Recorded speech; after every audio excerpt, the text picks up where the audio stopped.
ఇవాళ బహిరంగంగా ముఖ్యమంత్రి గారికి పెన్షన్స్ మీద ఇవాళ నేను బహిరంగంగా లేఖ రాయడం జరుగుతూ ఉంది. ఈ లేఖని మీ ద్వారా ముఖ్యమంత్రి గారికి చేరాలని ఇది ఓపెన్ లెటర్ టు సీఎం ఇవాళ రాస్తా ఉన్నాం. ఇది ఏంది అంటే ముఖ్యమంత్రి గారు రేవంత్ రెడ్డి గారు అధికారంలోకి రాగానే మేము పెన్షన్లు పెంచుతాం, డిసెంబర్ 4వ తారీఖుకి మేము అధికారంలోకి వస్తున్నాం, డిసెంబర్ 9వ తారీఖుకి మేము ప్రమాణ స్వీకారం చేయంగానే నేను పెన్షన్లు అన్నీ కూడా 2000 రూపాయల నుంచి 4000 రూపాయలకి పెంచుతానని, వికలాంగుల పెన్షన్ 4000 నుంచి 6000 రూపాయలకి పెంచుతానని ముఖ్యమంత్రి గారు ఇచ్చిన హామీని ఒక్కసారి వారి మేనిఫెస్టోలో చూపిస్తా ఉన్నాను. వచ్చిన మొదటి 100 రోజుల్లోనే డిసెంబర్ నెల నుంచే స్టార్ట్ చేస్తాం, అమలు చేస్తామని చెప్పిన ముఖ్యమంత్రి ఇవాళ ముఖ్యమంత్రి గారు ఆ విషయాన్ని ఇవాళ మర్చిపోవడం అనేది చాలా బాధాకరం అని చెప్పి సందర్భంగా తెలియజేస్తా ఉన్నాను. ఇవాళ తర్వాత ఇంకేమని చెప్పిండు, ఇవాళ కేసీఆర్ గారు కేవలం కుటుంబానికి ఒక్కరికి మాత్రమే పెన్షన్ ఇస్తుర్రు, మేము అవ్వకిస్తాము తాతకిస్తాము ఇంటికి 2 పెన్షన్లు ఇస్తామని చెప్పిన ముఖ్యమంత్రి గారు ఇవాళ ఎందుకు మర్చిపోయినారని నేను అడుగుతా ఉన్నాను. ఇవాళ ముఖ్యమంత్రి రేవంత్ రెడ్డి గారు 2000ని 4000కి చేసే దేవునికి ఎరగ కానీ ఆ ఇచ్చే 2000 కూడా ఎగగొడతా ఉన్నాడు. ఇలా వాళ్ళు వచ్చి 6 నెలలు అవుతా ఉంది. ఈ 6 నెలల్లో 3 నెలల పెన్షన్ ఎగరగొడతారని ఎవరైనా? ఇలా 3 నెలల పెన్షన్ ఇలా ఎగరగొట్టిండు రేవంత్ రెడ్డి గారు. ఇలా వచ్చిన డిసెంబర్ నెల పెన్షన్ ఎగరగొట్టిండు, మొన్న ఏప్రిల్ అండ్ మే నెల పెన్షన్ ఎగరగొట్టిండు. ఇది నిజం కాదా? అయ్యా రేవంత్ రెడ్డి గారు, ఈ పెన్షన్ల మీద ఆధారపడి ఉన్న అవ్వాతాతలని లక్షలాది మందిని బాధ పెట్టడము మీకు న్యాయం అనిపిస్తుందా రేవంత్ రెడ్డి గారు అని నేను అడుగుతా ఉన్నాను. ఇలా మీరు గొప్పగా చెప్పుకుంటున్నారు, ఉద్యోగస్తులకి మేము ఫస్ట్గా జీతం వేస్తున్నామని, సంతోషం. కానీ ఇలా ఫస్ట్ తారీఖు అవ్వాతాతలకి పెన్షన్ లేకపోవడం మీకు న్యాయం అనిపిస్తుందా? ఈ పెన్షన్ల మీద బతికే తాతలు కావచ్చు, అవ్వలు కావచ్చు, వికలాంగులు కావచ్చు, ఒంటరి మహిళలు కావచ్చు,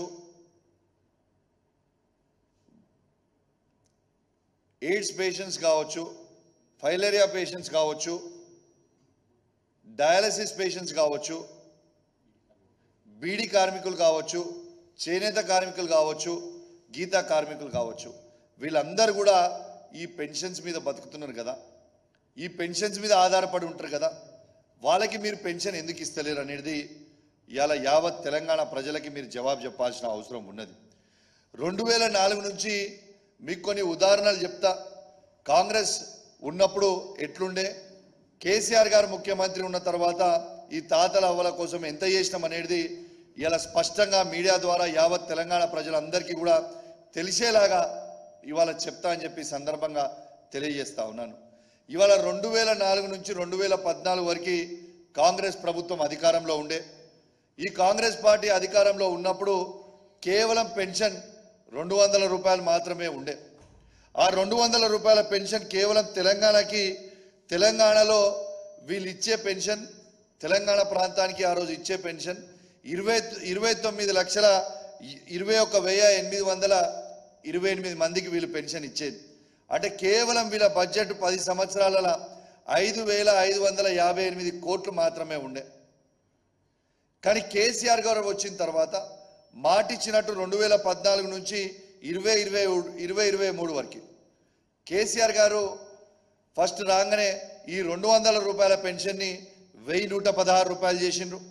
మళ్ళా సెకండ్ టర్మ్ గెలిచిన తర్వాత ఆ 1116 రూపాయలని 2116 రూపాయలు కేసీఆర్ గారు చేసింది కూడా మీ అందరికి కూడా గుర్తు చేస్తా ఉన్నాను. వీళ్ళ ఆనాడు కేవలం 29,21,828 మందికి మాత్రమే ఇచ్చిండ్రు. కానీ కేసీఆర్ గారు వచ్చిన తర్వాత ఇవాళ 44,82,254 మందికి ఇవాళ పెన్షన్లు మేము ఇవ్వడం జరిగింది. వీళ్ళ బడ్జెట్ కేవలం 5,558 కోట్లు మాత్రమే ఉండే. కానీ కేసీఆర్ గారు వచ్చిన తర్వాత 58,696 కోట్లు ఇవాళ ఉన్నది కూడా మీ అందరికి కూడా తెలియజేస్తా ఉన్నాను. స్పష్టంగా కేసీఆర్ గారికి తెలంగాణ మీద ఉన్న ప్రేమ, స్పష్టంగా దీని ద్వారా అవ్వాతాతల మీద ఉన్న ప్రేమ, ఒంటరి మహిళల మీద ఉన్న ప్రేమ, వితంతుల మీద ఉన్న ప్రేమ, ఇవాళ డయాలసిస్ పేషెంట్స్ మీద ఉన్న ప్రేమ, ఇలా చేనేత కార్మికుల మీద ఉన్న ప్రేమ, బీడీ కార్మికులు ఉన్న ప్రేమ, ఇలా గీతా కార్మికులు ఉన్న ప్రేమ స్వయంగా ఇలా కనబడతా ఉంది. మరి ఈ తెలంగాణ రాష్ట్రంలో కేసీఆర్ గారు ఇచ్చిన 44,82,274 మంది పెన్షన్దారులని మీరు ఎందుకు ఇబ్బంది పెడుతున్నారు? మీరు ఎప్పుడు ఇస్తారు? మీరు ఎందుకు పెంచుతలేరు? మీరు ఇచ్చిన 100 రోజుల హామీనే దాదాపు ఇప్పుడు 200 రోజులు కాబోతా ఉంది. ఇంకా ఇచ్చిన ఏ ఒక్క హామీ కూడా మీరు ఇలా ఫుల్ఫిల్ చేయలేదు. ఇలా మేము దీని గురించి అడిగితే ఆంబోతులు పడ్డట్టు మీద ఒకటే పడి బో బో బో బో అని అరుస్తూ ఉన్నారు. అరుచుడు కాదు, మీరు తెలంగాణ ప్రజలకి సమాధానం చెప్పాల్సిన బాధ్యత మీ మీద ఉంది. మీరు పెంచకపోతే, మీరు అడగకపోతే, మీరు ఇయ్యకపోతే మేము మాత్రం ఖచ్చితంగా మిమ్మల్ని ప్రశ్నిస్తూనే ఉంటాం. ఎందుకంటే ప్రజలు ఇవన్నీ చేస్తారని మీరు నమ్మి అధికారంలో కూర్చోబెట్టారు. కాబట్టి నేను దయచేసి ముఖ్యమంత్రి గారిని రిక్వెస్ట్ చేస్తా ఉన్నా, ఖచ్చితంగా మీరు ఇవాళ వీళ్ళకి ఇవ్వాల్సిన బకాయిలని మళ్ళీ ఒకసారి క్లారిటీగా చెప్తా ఉన్నా, డిసెంబర్ నుంచి ఈ జూన్ మంత్ వరకు వాళ్ళకి మీరు పెన్షన్లు మొత్తము 2,000 రూపాయలతో పాటు వాళ్ళకి ఇస్తా అన్న అదనపు 2,000, 4,000 బకాయిలు ఏవైతే ఉన్నాయో, ఎందుకంటే మీరు కుటుంబానికి ఇద్దరికి ఇస్తా అన్నారు కదా, ఆ ఇద్దరికి ఆ బకాయిలని మొత్తం కూడా చెల్లించాలి అని నేను డిమాండ్ చేస్తా ఉన్నా అని చెప్పి సందర్భంగా తెలియజేస్తా ఉన్నాను. కానీ దయచేసి తాతలు అవ్వాలని మాత్రం ఇబ్బంది పెట్టకండి. మీకేమైనా కోపం ఉంటే కేసీఆర్ గారి మీద, కేటీఆర్ గారి మీద, హరీష్ రావు గారి మీద మీకు కోపం ఉంటే మా మీద తీర్చుకొని మాకేం అభ్యంతరం లేదు. కానీ ఆ కోపము దయచేసి అవ్వాతాతల మీద తీయొద్దని మిమ్మల్ని దయచేసి మేము రిక్వెస్ట్ చేస్తూ ఉన్నాం. కాబట్టి మీరు చాలా త్వరలోనే వెంటనే ఇస్తారని నేను ఆశిస్తూ ఉన్నాను. దీంతో పాటు ఇంకో ముఖ్యమైన విషయం తెలియజేస్తా ఉన్నా, యావత్ తెలంగాణలో ఇప్పుడు కొత్తగా వీళ్ళు చేసే పని, మా బీఆర్ఎస్ పార్టీ శాసనసభ్యులు ఉన్న నియోజకవర్గాలలో 34 నియోజకవర్గాలలో ఏదైతే మేము ఇప్పుడున్న 34 మంది ఉన్నాం కదా, మా 34 నియోజకవర్గాలలో మాకు ఎమ్మెల్యేలకి తెలియకుండా, ప్రోటోకాల్ పాటించకుండా ఇలా కళ్యాణ్ లక్ష్మి చెక్కులు వచ్చినాయి. ఆ కళ్యాణ్ లక్ష్మి చెక్కులు ఎమ్మెల్యేలకు తెలియకుండా ఇవ్వడం ఎంతవరకు కరెక్ట్ అని నేను అడుగుతా ఉన్నాను. ఇలా యావత్ మీడియా సమక్షంలో చూపిస్తా ఉన్నాను. ఇది జియో మీకు చూపిస్తా ఉన్నా, జియో నంబర్ 18. దీంట్లో క్లియర్గా డేటెడ్ ఆన్ 29/6/2016 దీంట్లో క్లియర్గా ఎమ్మెల్యే చైర్మన్, ఎమ్మెల్యే గారి ఇష్ట ప్రకారము చెక్స్ డిస్ట్రిబ్యూట్ చేయాలని క్లియర్గా జియో ఉన్నది. దీని ప్రకారం అధికారులు ఫాలో అయితే బాగుంటుందని విజ్ఞప్తి చేస్తా ఉన్నాను. ఇలా మీకు స్వయంగా చెప్తా ఉన్నాను, ఎంత బాధాకరం అంటే, ఇలా ఉదాహరణ చెప్తున్నా, నా నియోజకవర్గంలో ఒక శాసనసభ్యునిగా అఫీషియల్గా నేను లెటర్ పెట్టి 5 మండల ఎంఆర్ఓలకి లెటర్ పెట్టి డేట్లు ఇచ్చి, మా జియో కాపీ అటాచ్ చేసి డేట్లు ఇచ్చి, దయచేసి నేను మా ప్రజలకి చెక్స్ అనేది నేను డిస్ట్రిబ్యూట్ చేయాలి, మీరు డిస్ట్రిబ్యూట్ చేయడానికి తగిన అరేంజ్మెంట్ చేయండి అని అఫీషియల్గా నేను లెటర్ రాసిన. ఒక్కరోజు కూడా అరేంజ్మెంట్ చేయకుండా మంత్రి గారు వస్తా అంటున్నారు ప్రోగ్రామ్కి అని చెప్పి ఆపుతా ఉన్నారు. పొన్నం ప్రభాకర్ గారు రేవంత్ రెడ్డి గారి నాయకత్వంలో మీరు నా మీద కోపం ఉంటే నా మీద ఎన్నుంటే మీరు ఎన్ని ఇబ్బందులు పెట్టినా మీరు నన్ను ఎంత అవమానించినా నాకేం పర్వాలేదు, నేను భరించడానికి సిద్ధంగా ఉన్నా. కానీ నా హుజురాబాద్ నియోజకవర్గ లబ్ధిదారులని అవమానించి ఇబ్బంది పెడితే మాత్రం బిడ్డ తాట తీస్తాం.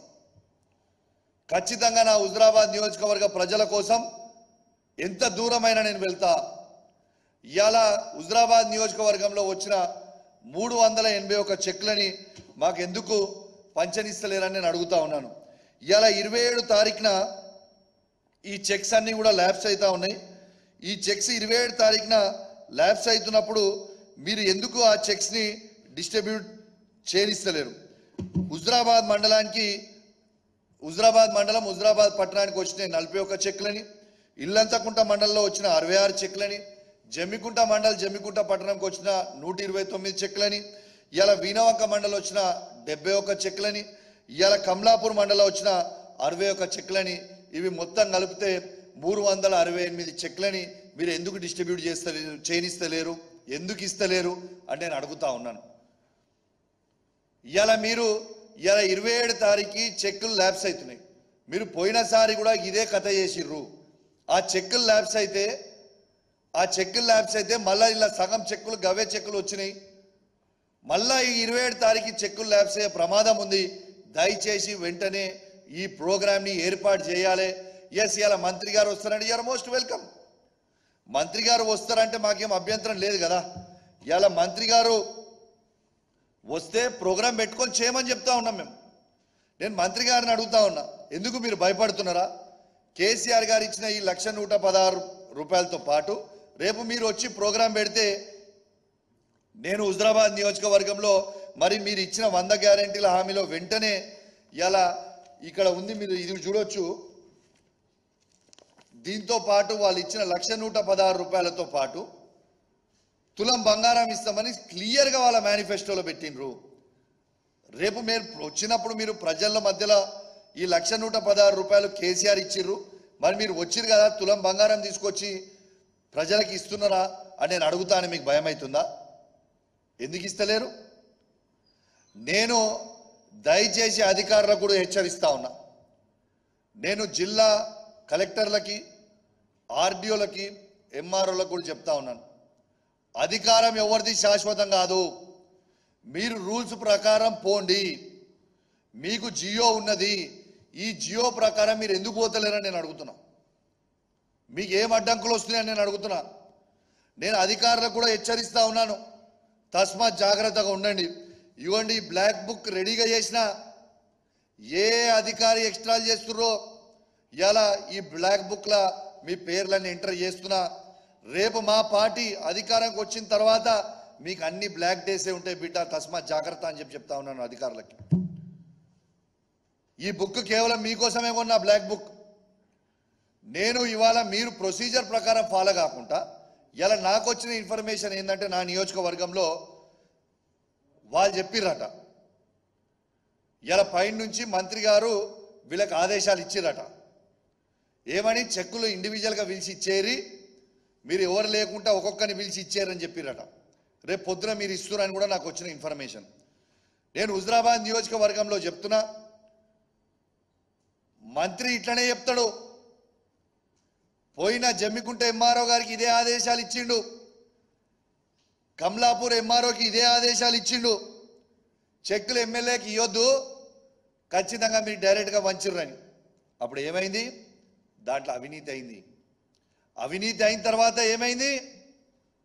2 ఎంఆర్ఓలు ఏసీపీ ట్రాప్ అయి 2 ఎంఆర్ఓలు జైలుకు పోయిర్రు. కాబట్టి అధికారులకు అది గుర్తు చేస్తా ఉన్నా, తస్మాత్ జాగ్రత్తగా ఉండండి. అఫీషియల్గా చేసే ప్రోగ్రాం ఇలా ఇతర పక్కన నియోజకవర్గాలు ఉన్న మానకొండూరులో ఎమ్మెల్యే గారు ఇచ్చుకుంటారు, హుస్నాబాద్లో ఎమ్మెల్యే గారు ఇచ్చుకుంటారు, ఇలా చొప్పదండిలో ఎమ్మెల్యే గారు ఇచ్చుకుంటారు, వేములవాడలో ఎమ్మెల్యే గారు ఇచ్చుకుంటారు. అరే, మా దగ్గర ఉన్న బీఆర్ఎస్ పార్టీ ఎమ్మెల్యేలు ఉన్న కాడ మేము ఎందుకు ఇవ్వద్దు? మీకు ప్రజలు ఓట్లేసి గెలిచిర్రు, మేము కూడా ప్రజలు ఓట్లేస్తేనే గెలిచినాం కదా. దానికి మీరు మాకు ఇవ్వకపోవడానికి అధికారం మీకు ఎక్కడ ఉన్నది? What right does a minister have to stop? నేను అడుగుతున్నా. నేనైతే అధికారులకు క్లియర్గా చెప్తున్నా, నేను అఫీషియల్గా మీ దగ్గర రిసీవ్డ్ కాపీస్ తీసుకున్నా. మీరు ప్రోగ్రాం పెట్టకుండా మీరు చెక్కులు పంచేసే ప్రయత్నం చేస్తే మేము హైకోర్టుకు పోతాం, మేము పిటిషన్ వేస్తాం. ఖచ్చితంగా మీ అందరినీ మేము రేపు పార్టీ చేసి కలెక్టర్ గారిని, ఆర్డీఓ గారిని, అందరు ఎంఆర్ఓని పార్టీ చేసి హైకోర్టులో పిటిషన్ వేస్తాం. రేపు మీరు ఇబ్బందుల పాల్పడతారు కాబట్టి మీరు యాజ్ పర్ ప్రొసీజర్ మీరు పోతే అద్భుతంగా ఉంటుంది. ప్రొసీజర్ ప్రకారం పోకపోతే మీరు ఖచ్చితంగా ఇబ్బంది పడే ప్రమాదం ఉంటుంది. కాబట్టి నేను దయచేసి మరొక్కసారి మిమ్మల్ని హెచ్చరిస్తా ఉన్నాను.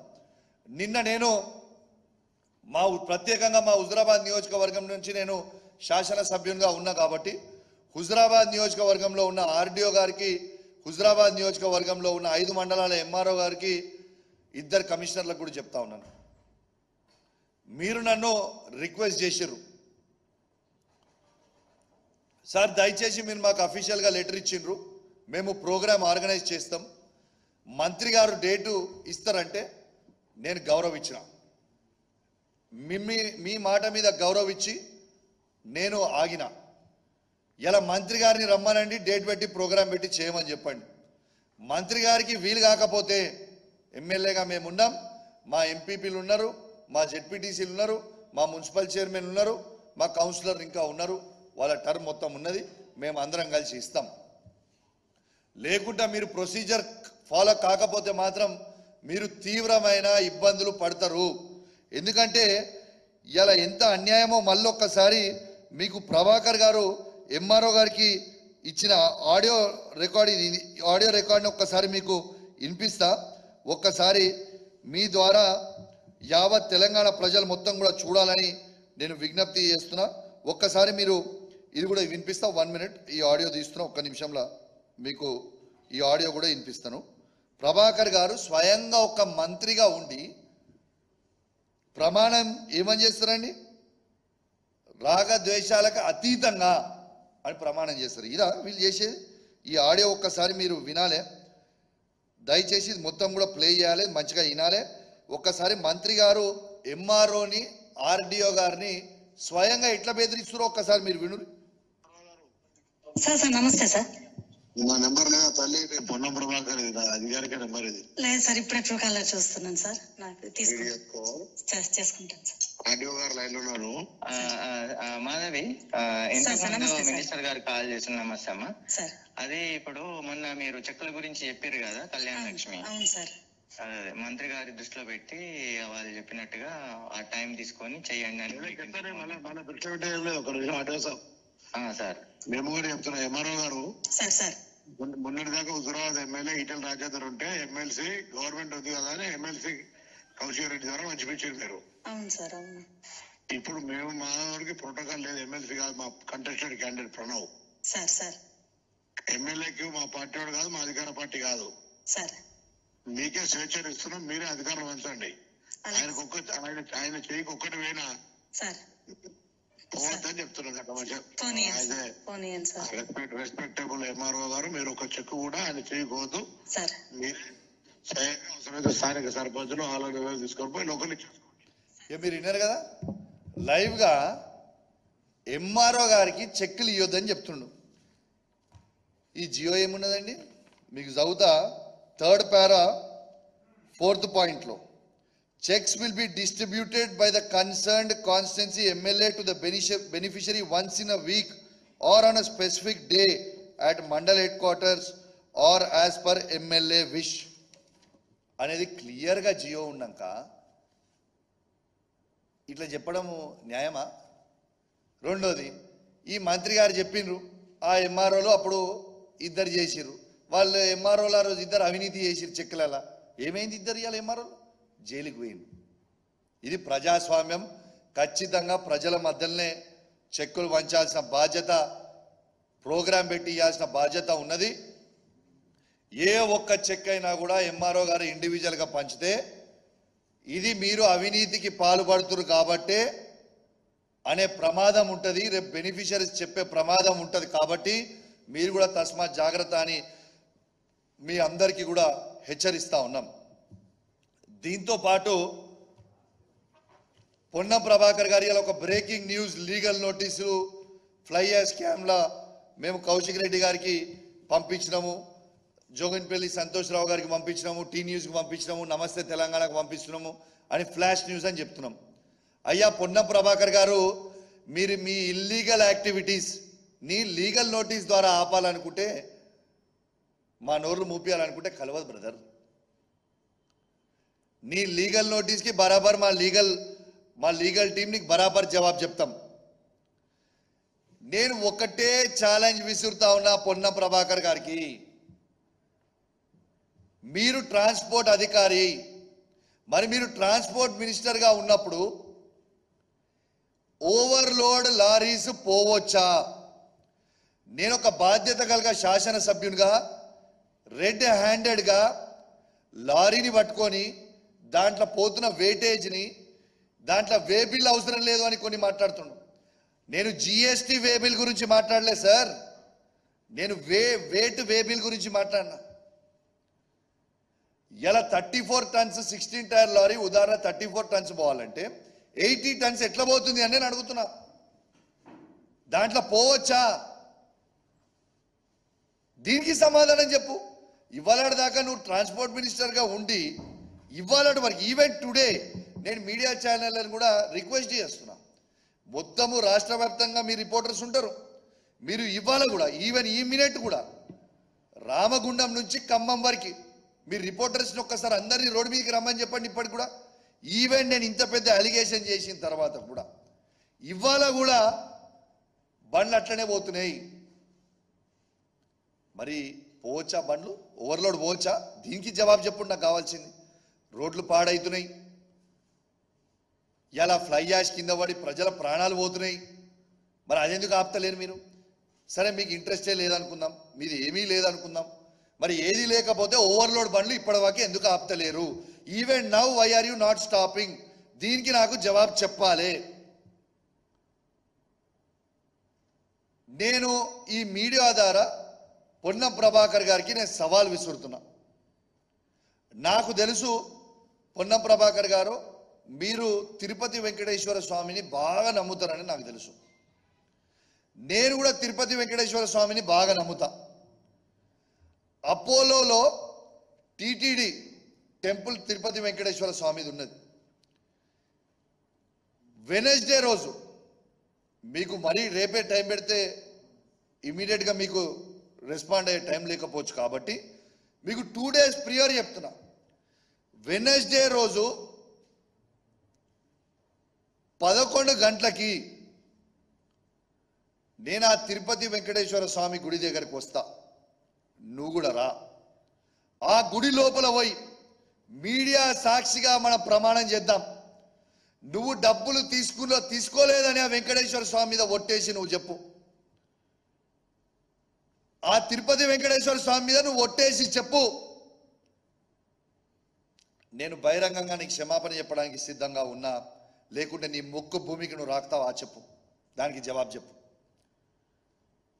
ఇప్పటికి కూడా చెప్తున్నా, నువ్వు ఆ స్కామ్లో ఉన్నావు, ఫ్లై యాష్ స్కామ్ అని ఓవర్లోడ్ చేస్తున్నా. నేను చెప్తున్నా, వెనస్డే రోజు 11 గంటలకి మొత్తం మీడియాని నేనే ఆర్గనైజ్ చేస్తా. అక్కడికి మీరు రాండి, మంత్రిగా మీరు రాండి, ఎమ్మెల్యేగా నేను వస్తా.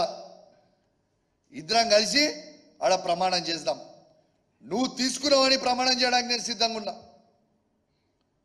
నువ్వు తీసుకోలేదు అని ప్రమాణం చేయడానికి నువ్వు సిద్ధంగా ఉన్నావా? చలో గుడికి పోదాం. దయచేసి నేను ఈ సవాళ్ళైనా స్వీకరిస్తారని వేడి చేస్తా ఉన్నా.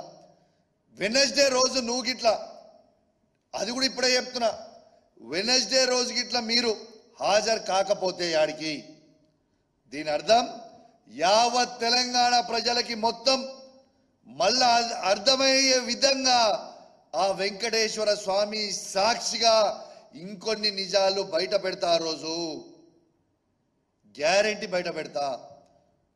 మరి నీకు దమ్ముంటే ఈ సవాల్ని స్వీకరించి వెనస్డే రోజు రా. వెనస్డే రోజు 11 AM ఆ టీటీడీ తిరుపతి వెంకటేశ్వర స్వామి అపోలో టెంపుల్లో మన ఇద్దరం కలుసుకుందాం. నీ ప్రమాణం చెల్తుందా, నా ప్రమాణం చెల్తుందా, యావత్ తెలంగాణ ప్రజలు చూసేలాగా మనం చూసుకుందామని చెప్పి ఈ సందర్భంగా తెలియజేస్తూ, దీంతో పాటు ఇంకొందరు మాట్లాడుతున్నారు. ఏమని మాట్లాడుతున్నా? బీఆర్ఎస్ పార్టీ ఎమ్మెల్యేలు అందరు పోతారు, పార్టీ మూసుకపోతుంది. అరే, చెప్పేటోనికి సిగ్గున్నదా? వినేటోనికి చెప్పడానికి సిగ్గున్నదా? లేకుంటే అసలు మీకు సిగ్గు, శరము, లజ్జా, మానం ఉన్నదా అని నేను అడుగుతున్నా. ఇలా బీఆర్ఎస్ పార్టీ పోయిన 4 దొంగలు పోతే పోయిర్రు. మేము 34 మంది ఎమ్మెల్యేలు ఉన్నాం, 28 మంది ఎమ్మెల్సీలు ఉన్నాం, 4 పార్లమెంట్ సభ్యులు, రాజ్యసభ పార్లమెంట్ సభ్యులు ఉన్నాం, వేలాది మంది జెడ్పీటీసీలు, ఎంపీపీలు, మున్సిపల్ చైర్మన్లు, కౌన్సిలర్లు, సర్పంచులు ఉన్నాం, లక్షలాది మంది కార్యకర్తలు ఉన్నారు, వేలాది మంది వార్డు మెంబర్లు, ఉప సర్పంచులు, సింగిల్ విండో చైర్మన్లు, సింగిల్ విండో డైరెక్టర్లు, మార్కెట్ చైర్మన్లు, మాజీ మార్కెట్ చైర్మన్లు, వేలాది మంది, లక్షలాది మంది బీఆర్ఎస్ పార్టీ కార్యకర్తలు ఉన్నారు. ఎవరో ఒకరిద్దరు ఎమ్మెల్యేలు పోతే పార్టీ ఆగిపోదు. మేము మీకు చెప్తున్నాం, ఈ 5 సంవత్సరాలు ఖచ్చితంగా ప్రజల పక్షాన పోరాడతాం, మా గలం ఎత్తుతాం. ఈ ఎమ్మెల్యేలు ఉండొచ్చు, ఎమ్మెల్యేలు పోతే పోవచ్చు, మాకేం ఫరక పడేది ఏం లేదు. మాకు బీఆర్ఎస్ పార్టీ కార్యకర్తలు ఉన్నారు. మేమందరము ఎమ్మెల్యేల కంటే ముందు బీఆర్ఎస్ పార్టీ కార్యకర్తలము, బీఆర్ఎస్ పార్టీ సైనికులము, కేసీఆర్ కింద ఉండే శిష్యులము. ఖచ్చితంగా పార్టీ బతుకుతుంది, ఖచ్చితంగా మళ్ళా పార్టీ అధికారంలోకి వస్తుంది. ఖచ్చితంగా చెప్తున్నా, 5 సంవత్సరాలలో మళ్ళా కేసీఆర్ గారు ఈ తెలంగాణ రాష్ట్రానికి ముఖ్యమంత్రి అవుతారు అని బల్ల గుద్ది చెప్తున్నా. రాసి పెట్టుకోండి. మీరు ఎందుకు ఇంత బలంగా చెప్తున్నా తెలుసా? 5 పార్టీలు ఎమ్మెల్యేలు ఉన్న కాంగ్రెస్ పార్టీ నాయకుడు లేనోడు, ఒకడు మనిషి లేడు, వల్ల మంచరం లేడు, ఒక నాయకుడు లేడు. గవాల 5 ఎమ్మెల్యేలు ఉండి పట్టుమని 5 ఎమ్మెల్యేలు లేరు. గా పార్టీ అధికారంకి వచ్చింది 64 మందితో. మాకు తెలంగాణ సాధించిన కేసీఆర్ ఉన్నాడు, దాని కింద బలమైన నాయకత్వమైన కేటీఆర్ గారు ఉన్నారు, హరీష్ రావు గారు ఉన్నారు. ఇంత బలమైన పార్టీ ఉండి, ఎస్టాబ్లిష్ అయిన ఉన్న పార్టీ ఉండి మేము అధికారంకి రామన్నా. ఇంత అభివృద్ధి చేసినాం, ఎంత అభివృద్ధి చేసినాం బాస్. ఇలా మొత్తం తెలంగాణ రాష్ట్రంలో కేసీఆర్ గారు అభివృద్ధి చేయలేదని చెప్పే దమ్ము, ధైర్యం ఏమనుకని ఉందా? ఈ 10 సంవత్సరాల ఛాలెంజ్, ఇది కూడా ఛాలెంజ్ ఇస్తున్నా. ఈ 10 సంవత్సరాలల్లా ఇది కూడా ఛాలెంజ్గా చెప్తున్నా. కేసీఆర్ గారి కంటే ఎక్కువ అభివృద్ధి చేసిన రాష్ట్రాన్ని ఈ భారతదేశంలో ఏ కాంగ్రెస్ పార్టీ పరిపాలిస్తున్న రాష్ట్రం కానివ్వండి, లేకుంటే బీజేపీ పరిపాలిస్తున్న రాష్ట్రం కానివ్వండి, కేసీఆర్ గారి కంటే ఎక్కువ అభివృద్ధి చేసిందని చూపించే ధైర్యం ఎవరికైనా ఉన్నదా అని నేను అడుగుతా ఉన్నా. ఇంకోటి కూడా చెప్తున్నా బ్రదర్, అది మా ఎమ్మెల్యేలే అనుకోర్రి, పోయినోళ్ళే అనుకోర్రి. ఎవరైతే ఇవాళ కేసీఆర్ గారిని మోసం చేస్తున్న ఎమ్మెల్యేలు కావచ్చు, ఎవరైనా కావచ్చు, బిడ్డ ఎవరిని ఇచ్చిపెట్టాం రేపు అధికారానికి వచ్చినాక గుర్తుపెట్టుకోర్రి. మీ లొసుకులు మాకు కూడా తెలుసు. మళ్ళీ మీరు కేసీఆర్ గారి దగ్గరకు వచ్చో, కేటీఆర్ గారి దగ్గరకు వచ్చో, హరీష్ రావు గారి దగ్గరకు వచ్చో, కాలు పట్టుకున్నా, ఏలు పట్టుకున్నా, లబో దిబో ఏడిచినా పార్టీలకు రానియం గుర్తుపెట్టుకోర్రి. ఇంతకు ముందున్న కేసీఆర్ గారు ఇప్పుడు ఉండరు. ఎటు పరిస్థితిలో ఎవరిని కూడా వదిలిపెట్టాం. మీ లొసుకులని మాకు కూడా తెలుసు. ఇప్పుడు మీరు అధికార పార్టీలో పోగానే మీ లొసుకులని మూసుకుంటే అని మీరు అనుకోకుర్రి. మళ్ళా 5 ఏళ్ల కేసీఆర్ ముఖ్యమంత్రి అవుతాడు, అప్పుడు ఉంటుందిరా స్వామి రంగా, మీకు ఉంటుంది తెలుసా? అప్పుడు మీకు సమ్మ ఉంటుంది. అప్పుడు మీరు చూడురు ఏముంటుందో. కానీ బిడ్డ 5 ఏళ్ల వరకు ఎంజాయ్ చేస్తారు కావచ్చు, 5 ఏళ్ల తర్వాత మీకు ఉంటుంది చూడు స్వామి రంగా. తర్వాత చూడు ఎట్లుంటుందో మీ కథ. మీకు ఒక్కటే ఎగ్జాంపుల్ చెప్తా బాయ్. నేను పార్టీ కంటే పెద్ద ఎవరం కాదు, మీరు ఒక్కటి గుర్తుపెట్టుకోరు. నేను ఉన్న అందరు ఎమ్మెల్యేలకు కూడా చెప్తున్నా, మా బీఆర్ఎస్ పార్టీ ఎమ్మెల్యేలకి. మనం ఎవ్వరం కూడా పార్టీ కంటే పెద్ద కాదు. ఉదాహరణ మీకు చెప్తా, మా హుజరాబాద్ నియోజకవర్గం గురించే మీకు చెప్తా. ఇలా హుజరాబాద్ నియోజకవర్గంలో ఆనాడు టీఆర్ఎస్ బీఆర్ఎస్ ఆ రోజు టీఆర్ఎస్ ఉన్న పార్టీలో ఈటల రాజేందర్ గారు నంబర్ 2గా కేసీఆర్ గారి కుటుంబం తర్వాత నంబర్ 2గా వివరించిండు. పార్టీ ఇచ్చిపెట్టిపోయిండు హుజరాబాద్ నియోజకవర్గంలో. ఇలా పార్టీ ఇచ్చిపెట్టి పోతే పార్టీ బతకలేదా? ఇలా తిరిగి మళ్ళా బీఆర్ఎస్ పార్టీ జెండా ఎగిరేలేదా? కాబట్టి పార్టీ లేనిది మనం ఎవ్వరం లేం. మనకు మనం ఎక్కువ ఊహించుకుంటే బొక్క బోర్ల పడతాం. గుర్తుపెట్టుకోరు, ఈటల రాజేందర్ గారు పడ్డట్టు బొక్క బోర్ల మనం కూడా బొక్క బోర్ల పడతాం. కాబట్టి తస్మాత్ జాగ్రత్తగా ఉండుర్రి. పార్టీ కంటే పెద్ద ఎవ్వరం కాదు. ఇవాళ మన అందరం కూడా కేసీఆర్ గారి పుణ్యాన, కేసీఆర్ గారి బొమ్మ మీద, కేసీఆర్ గారు చేసిన అభివృద్ధి మీదనే మన అందరం కూడా గెలిచినాం. ఎవ్వరు కూడా మర్చిపోకండి అది. కాబట్టి ఈ కష్టకాలంలో ఎమ్మెల్యేలుగా మన అందరం కూడా కేసీఆర్ గారికి అండగా నిల్చుందాం. మన బీఆర్ఎస్ పార్టీ కార్యకర్తలకు అండగా నిల్చుందాం.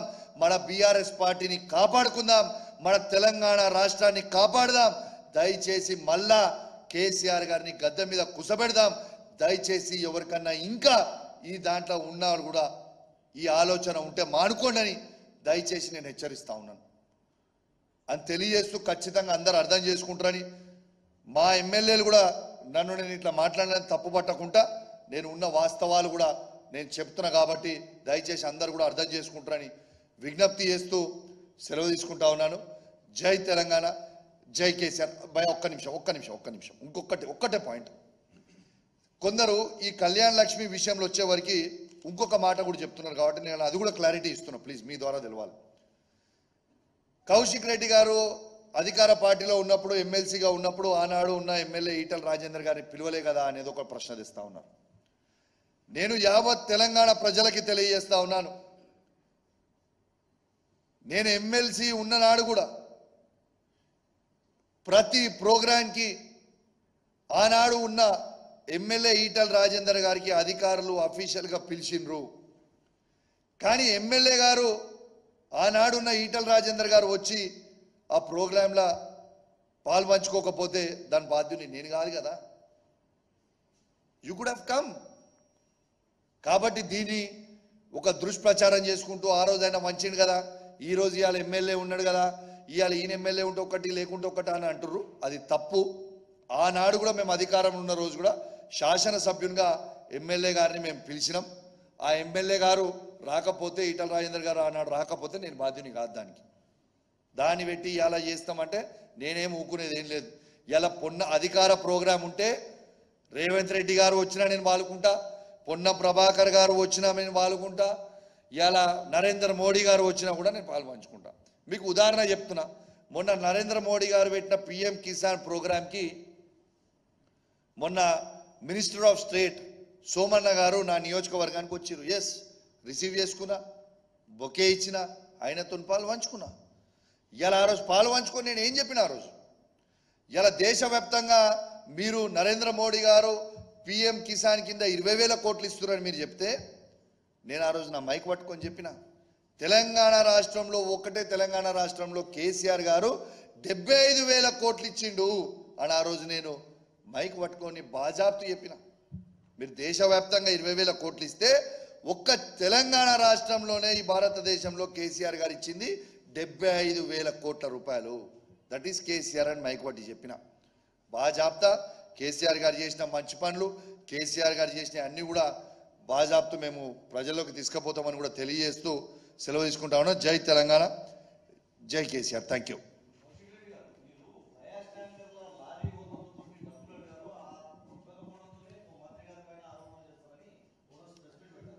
భయ,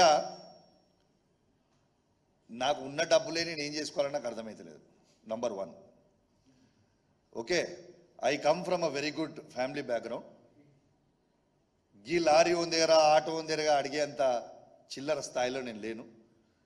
దేవుని దయ వల్ల నేను పుట్టుడే బంగారు చెంచతో పుట్టిన. ఎవరా ఏమనుకున్నా మంచిదే. నాకు ఉన్న పైసలే ఏం చేసుకోవాలో నాకు అర్థమవుతుందంటే వీళ్ళ దగ్గర అడుగుతున్నా. నిజంగా నేను అడిగిందే అనుకో వాళ్ళు నాకు ఇవ్వకుంటుంటారా? నంబర్ 1. నేను అడిగిన సమాధానానికి స్ట్రైట్ చెప్పాలి. రెండోది, మొన్న వాళ్ళు వీడు చిల్లరగాలతోనే వంతున ప్రెస్ మీట్ పెట్టించినట్టుండే హైదరాబాద్లో. మీరు అన్న క్వశ్చన్ కదే, ఇది 150 కోట్ల కాంట్రాక్ట్ అంటుండు. వాళ్ళు తెలియకపోవచ్చు పాపం. ఇది 300 నుంచి 350 కోట్ల కాంట్రాక్ట్. చలో ఛాలెంజ్ కడుతున్నా. నేను ఇవాళ కాదు, దీని గురించి డీటెయిల్గా నేను వాళ్ళని పైసలు అడగరా, అడిగినా అని, లేకుంటే ఆయన పైసలు తీసుకుంటా అని వెంకటేశ్వర స్వామి సాక్షిగా ప్రమాణం చేద్దాం కదా. వెనస్డే రోజు టైం పెట్టినా కదా అన్న, వెనస్డే రోజు దేకలేంగే ఆజా. వెంకటేశ్వర స్వామి గుడిలో మీ మీడియా అంతా కూడా వస్తారు, మిమ్మల్ని కూడా ఇన్వైట్ చేస్తాం, మీరు రండి ప్లీజ్ కమ్. మీరు అందరు రావాలి. ఆ రోజు లైవ్గా మంత్రి వస్తాడా లేదా చూద్దాం. నేను అబద్ధాలు చెప్తే కదా దేవుడు నన్ను శిక్షిస్తాడు. చలో ఆయన ప్రమాణం చేయమని చెప్పు.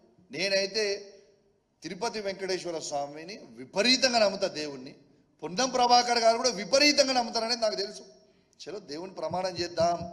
నేను చెప్పింది ఆయన ప్రమాణం చేయమని బై. ఫ్లై యాష్ స్కామ్లో, ఫ్లై యాష్లో ఓవర్లోడ్ కొట్టడానికి చాలా తెలివిగా ఏం మాట్లాడుతుంది తెలుసా అన్న వాళ్ళు. ఫ్లై యాష్ ఇష్యూలా అది మేము ఫ్లై యాష్లా జిఎస్ ఫ్రీగా ఇస్తున్నాం, దీనికి వే బిల్లే అవసరం లేదు, పోతుంది. ఎమ్మెల్యే గారికి వే బిల్ గురించి కూడా దానికి కూడా, అరే పాగల్, నేను way bill GST way bill మాట్లాడతలేనాయా. నేను మాట్లాడేది వెయిట్ చేసే way bill, weight way bill. ఒక్కటే ట్రాన్స్పోర్ట్ మినిస్టర్గా ఓవర్లోడ్ లారీస్ పోవచ్చా ఉండొచ్చా పైకి, అంతే నాకు జవాబు కావాలనే తరచు, అంతే దట్సాల్ అమౌంట్. ఓవర్లోడ్ 34 టన్నులు పోతున్న లారీ డబుల్ పోవచ్చా అని నేను అడుగుతున్నా బస్, అంతే. పోవచ్చని ట్రాన్స్పోర్ట్ మినిస్టర్గా దమ్ముంటే ట్రాన్స్పోర్ట్ మినిస్టర్గా అఫీషియల్గా పెట్టమని చెప్పు. We will see. దీని గురించి డీటెయిల్గా నువ్వు అడిగిన దానికి గుడిలో వెనస్డే రోజు 11 గంటలకి నాతో పాటు మా శాసన సభ్యులు కూడా 4-5 వస్తారు. మరి ఆయన ఏమన్నా ఆయన బాగా పెద్దోడు కదా అని చెప్పుకునేటోడు, కానీ నాలక్కనే ఫస్ట్ టైం ఎమ్మెల్యే బాగా చెప్పుకుంటాడు. నేను ఇదే అదే కానీ నాలక్కనే ఫస్ట్ టైం గెలిచింది మొన్న. అది కూడా పాపం ఆయన సొంతూరులో గెలవలే. సొంతూరులో ఆయన గురించి బాగా తెలుసు కదా అన్న. ఆయన సొంత వాళ్ళు 20 ఓట్లు పడ్డాడు. ఇక పక్కూరికి పోతే ఏదో తెలియక గుద్దిరు, ఇక ఓ ఆకాశం అంతా ఎగురుతాడు, ఓ గిమ్ము గిమ్ము. ఈ చిన్న వీట్ల కన్నా ఒకటి చెప్పే, చిన్న వీట్లకి పెద్ద పెద్ద గొంతేసుకుంటూ ఓరుతున్న పొన్నం ప్రభాకర్ గారు ఇవాళ ఇంత పెద్ద మాట మాట్లాడుతున్నప్పుడు ఆయన స్కామ్ల గురించి, నా ఫ్లైయా స్కామే కాదు, ఆరు మా క్రిషాంక్ గారు చేసిన ఏదో టికెటింగ్ది స్కామ్ది కూడా ఏమీ లేదు, ఈయన ఇంట్రెస్ట్ అనేది ప్రమాణం చేయాలి. అది ఇది 2 నేను వస్తాం, క్రిషాంక్ గారిని కూడా తీసుకొస్తాం, ఆడికి మా ఎమ్మెల్యే సంజయ్ గారిని తీసుకొని వస్తా, ఇంకొక మా సంజయ్ గారితో పాటు ఇంకో 4-5 ఎమ్మెల్యేలు కూడా వీలైన వాళ్ళకి అవైలబుల్ ఉన్న వాళ్ళని కూడా తీసుకొని వస్తారు. ప్రమాణం చేద్దాం పారి. We will see. देखते तमाशा मैनेज థ్యాంక్ యూ.